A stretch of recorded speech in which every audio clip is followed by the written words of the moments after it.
I'm back, and tonight we're going to talk about poltergeists, a German word meaning noisy ghost. It's really defined as a spirit who bangs on things and throws stuff around, not unlike a baseball manager who gets himself thrown out of a ball game. But tonight, we're going to talk about one of the most famous poltergeist hauntings of all time. And it took place on a quiet street in Long Island, New York, where a young family and some baffled onlookers experienced something quite remarkable. This is extremely strange.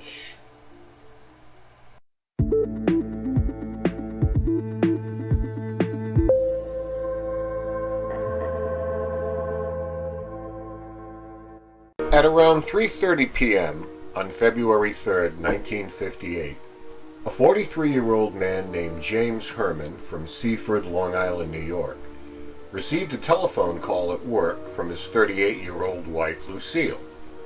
She informed him that she and their children, 12-year-old Jimmy and 13-year-old Lucy, heard a series of popping sounds coming from various spots around the house when they returned home from school.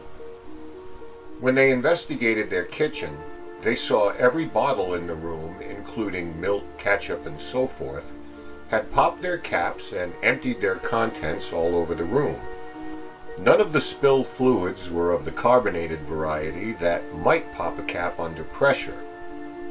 Despite the unnerving scene, they began to investigate the rest of the house and found that all the other bottles kept in various rooms were in a similar state, including an empty container of bleach whose cap had been unscrewed, and a vial of holy water that had been dumped out onto a bedroom dresser.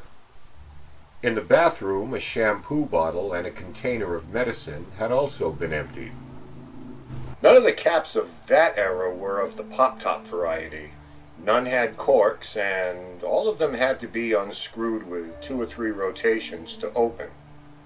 James worked in an Air France airline office some 35 miles away, so there was nothing he could do immediately about anything as long as no one was hurt.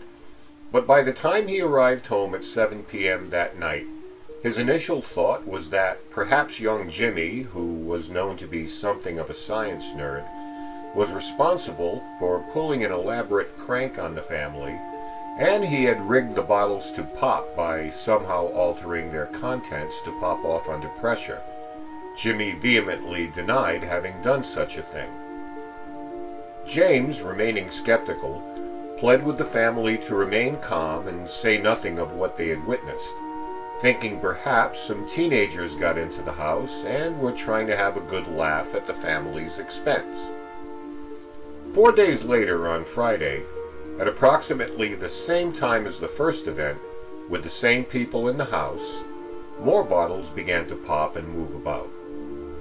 On Sunday, a holy water bottle popped again, as did bottles of starch and turpentine. Later that morning, while watching Jimmy brush his teeth from a nearby doorway, James himself looked on in astonishment as a medicine bottle on the sink top moved about 18 inches, as if being manipulated by an unseen hand, before smashing into the sink. Then a bottle of shampoo did the same and fell to the floor. This last spate of weirdness prompted the family to contact local police, having nowhere else to turn to. Patrolman James Hughes was dispatched to the house, had a look around, heard their story, but had little else to go on and found nothing to suggest they were the victims of any shenanigans. James, being a reserve captain in the police department, attested to their overall credibility.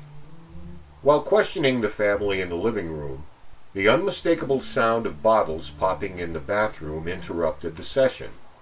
Hughes went to the origin of the sound and found a bottle of kaopectate lying on its side with its contents spilling out. If I found an open bottle of kaopectate that had flipped itself over, that would scare the crap out of me. I'll show myself out. Everyone in the home was in the same room when the noise occurred. Hughes returned to the station to file his report, convinced that indeed something freaky was going on at the Hermann residence.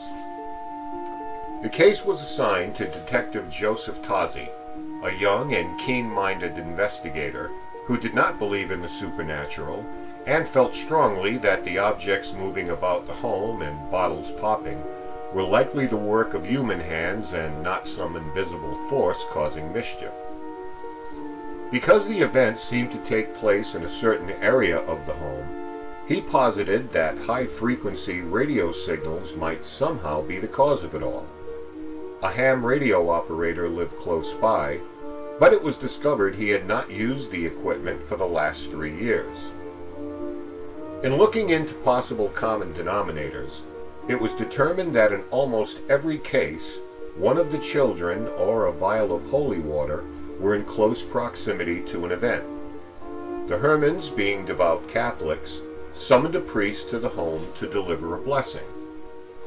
Over the next few days, more unexplained occurrences took place. On February 11th, an atomizer placed on Lucy's bureau popped its top and flipped over, spilling its contents.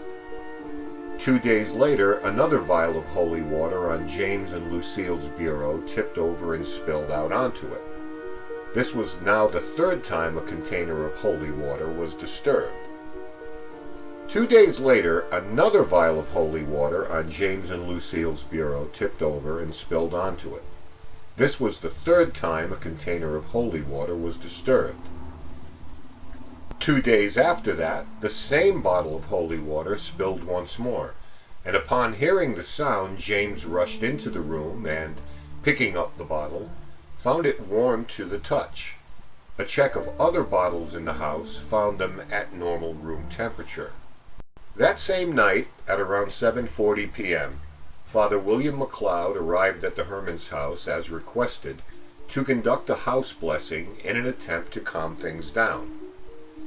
A formal exorcism was ruled out, as it is a rite of the Catholic Church and, as such, had to be approved by a bishop, and typically isn't performed on a residence but on an individual. Father McLeod also was not of the higher order of priests designated to conduct such a ritual. Soon the news of their plight spread and began to garner public attention from those interested in their unearthly visitations. Life magazine did an extensive article on the supernatural events taking place at their home, and the Hermanns began to receive letters from parties offering their own explanations. It was at this point that a word unknown to them at the time surfaced: poltergeist. One distinguished-looking man in a blue suit showed up at the house, identified himself as a holy man, and upon entering went into the dining room, fell to his knees, and began to pray. When he finished, he stood up in classic Zelda Rubinstein fashion, claimed the family had been forgiven, and the house was now clean.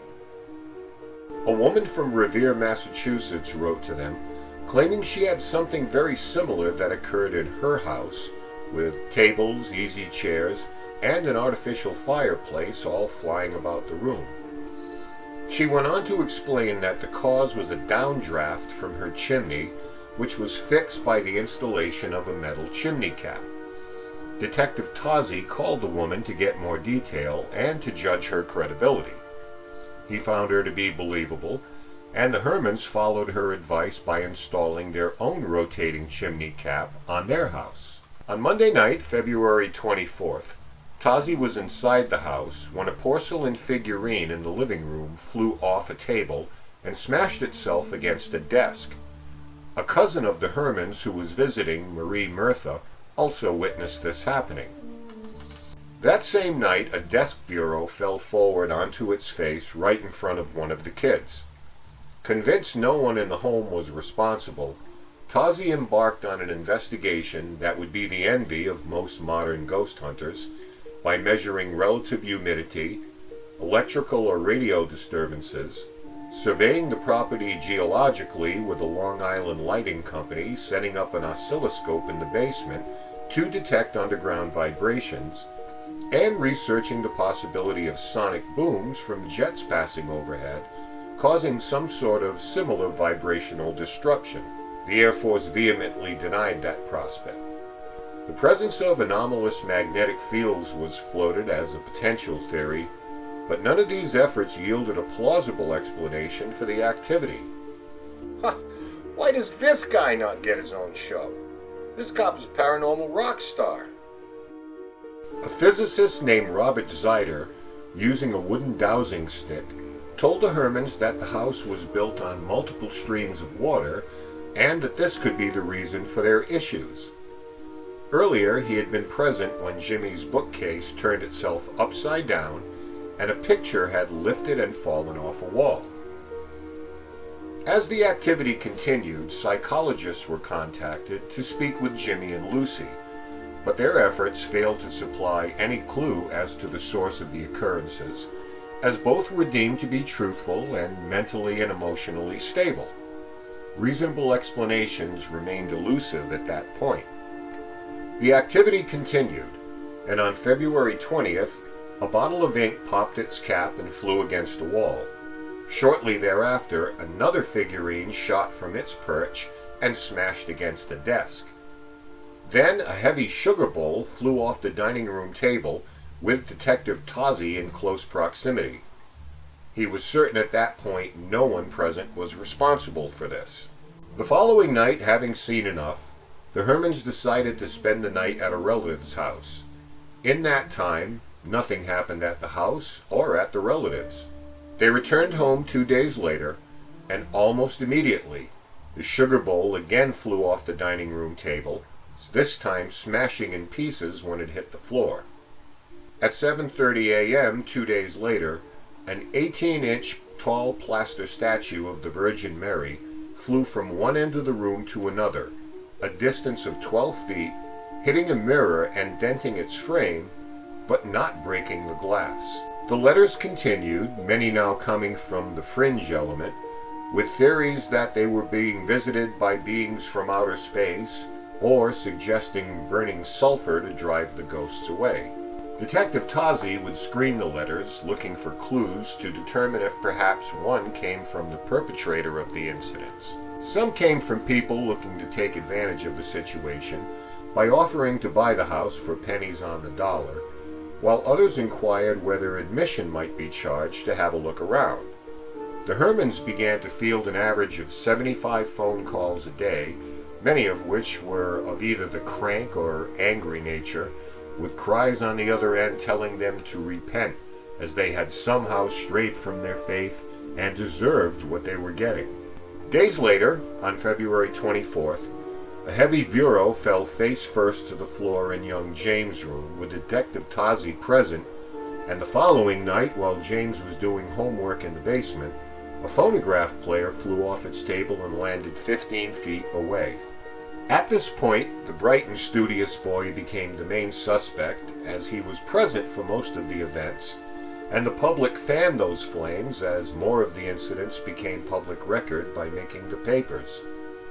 Fortunately, he had an ally in Detective Tozzi, who rejected any claim of the boy's guilt, especially after both his father and Tozzi had grilled the boy about his possible involvement, to the point the boy fell into tears. During this time frame, journalists from Newsday, Time magazine, the New York Times, and the London Evening News had visited the house. Dave Kahn from Newsday spent the night there and witnessed activity on 3 consecutive nights. The sound of a dresser falling over, which broke a bottle of hair tonic he had placed on it, and the noise made by a lamp being overturned in the Hermanns' master bedroom. Those were also heard by an investigator and an attending police sergeant. None of the usual models of a typical haunting fit the scenario, as the house was only 5 years old at the time, and the Hermanns were the only residents to have ever lived there. So, without a disgruntled former owner stalking the place trying to scare them out, or some pesky kids trying to pull the mask off Old Man Johnson, who or what was responsible for all this ruckus? And that's exactly what Dr. J.B. Rhine, director of Duke University's Parapsychology Laboratory, was keen to find out. His assistant, J. Gather Pratt, had read about the goings-on in Seaford and let his boss know that a trip up from North Carolina might be worth their while. So 1 month after the activity began, he contacted the Hermans for permission to have a look-see of the property. He and Rhine were convinced that one or both of the Herman children were attracting poltergeist activity, as adolescents are theorized to usually be the source of it.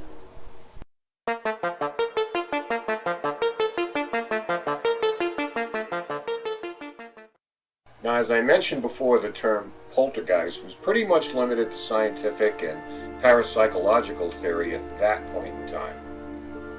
Now, it's posited that a human, called the agent, can, under certain circumstances, cause objects to move. Basically, mind over matter, called psychokinesis, or PK for short. When such activity is repeated, it's called recurring spontaneous psychokinesis, or RSPK. We now return to our story. Gaither and colleague William Roll arrived at the house on February 25th to conduct a case study by interviewing their welcoming hosts and attempting to document the ongoing activity. Gaither spent a considerable amount of time in Jim's presence, at one point playing a board game with him, all the while keeping a watchful eye on all the objects around them. 2 incidents occurred during the first half hour of their visit. The same lamp heard by Sergeant McConnell had turned itself over, and a plate of bread fell from a table to the floor. After those events, the occurrences ceased entirely, and on February 28th, Gaither and company returned to North Carolina, convinced that perhaps the presence of so many reporters, investigators, and phone calls had somehow minimized the opportunity to witness and document activity. His suspicion may have been proven correct when, after 5 unremarkable days had passed, with all appearing quiet, a dish crashed to the dining room floor at 10 p.m. This was followed by a night table falling over in Jane's room. 2 nights later, a bowl of flowers flew from the dining room table, and a bookcase tipped over in the basement. There is data that suggests poltergeist activity lessens or ceases entirely when attention is focused on it. Does this mean that if the human designated to be the agent is distracted or centers their awareness someplace else, that the commotion will stop? And when that comes to an end, the activity will resume? Interesting. It was said that, all told, there were approximately 70 documented reports of strange happenings in the house between February 3rd and March 10th. In a 45-page report, Gaither and Roll covered all aspects of the case, including the potential for fraud, and essentially ruled out anything save for recurrent spontaneous psychokinesis, or RSPK, on the part of the boy, a hypothesized repressed psychological force that expresses itself in the unconscious performance of violent physical acts. The psychological studies on the Herman children suggested that Jimmy harbored feelings of anger toward his father, and the idea that the bottles were mostly products used by Mrs. Herman indicated that he had, quote, unmet dependency needs, end quote. Eventually, the Hermans moved from the house. But while the Hermans' nightmare ended, one was about to begin for a fictional family and millions of moviegoers. Their story gave birth to one of the most iconic horror movie franchises in film history. They're here! We all know the line from the 1982 classic. It's one of the most iconic and unnerving in all of horror film history. It's uttered by little Carol Ann Freeling, played by the late Heather. The they she refers to are the spirits who have entered our world through a portal accompanied by the Beast, a malevolent entity bent on taking Carol Ann from her family. Directed by Tobe Hooper and produced by Steven Spielberg, the Herman case served in large part as an inspiration to a story written by Spielberg based on the Life magazine article, and adapted by screenwriters Mark Victor and Michael Graves. The similarities between the movie and the Hermann case are striking. A young family moves into a new suburban home and begin to experience disturbing activity, including objects moving on their own. They do their best to keep their story under wraps, but eventually seek help from a parapsychological organization, much like the Hermanns with the Rhine Institute. They will also employ the use of a psychic in an attempt to cleanse the home. There is certainly artistic license taken with the film, with the presence of Native American burial grounds, portals snatching up the living, and the skeletons in a swimming pool. Now, the film itself is also the subject of a legendary curse, with young stars Dominique Dunne, who was murdered by a stalker ex-boyfriend, and Heather O'Rourke, a victim of intestinal stenosis resulting in septic shock, both dying at a very young age, along with a host of bizarre activity both on and off the set. That's a story in itself I might cover in a separate episode, because it's extremely strange. In an interview for Real Fear, The Truth Behind the Movies, daughter Lucille Hermann described the events as, quote, my own nightmare. At the time, she admitted that neither she nor her adult children had seen the original Poltergeist, saying, explaining it is very difficult. In 1990, a second story was added to the house, which in Lucille's mind made visiting it again in its new iteration less difficult and daunting. Now, there remains some speculation that the whole thing was a clever trick being played by someone in the house. But I've always been of the mind that involving the police in a prank probably isn't the best approach. There have been countless other instances where telekinesis has been targeted as the explanation for unexplained activity and object manipulation, like Carrie at the prom. So were the Hermanns plagued by a pesky poltergeist? And if so, does it mean that theories of psychokinetic activity originating from the angst of adolescence hold up to scrutiny? Or was it all a clever trick being perpetrated for some unknown reason? The Hermanns never really profited from all this, save for a lot of unwanted publicity and a spate of phone calls from cranks and weirdos. In any event, what transpired in 1958 in Seaford, Long Island, opened the doors to continued research into the poltergeist phenomenon, and served as the basis for one of the most terrifying movies of all time.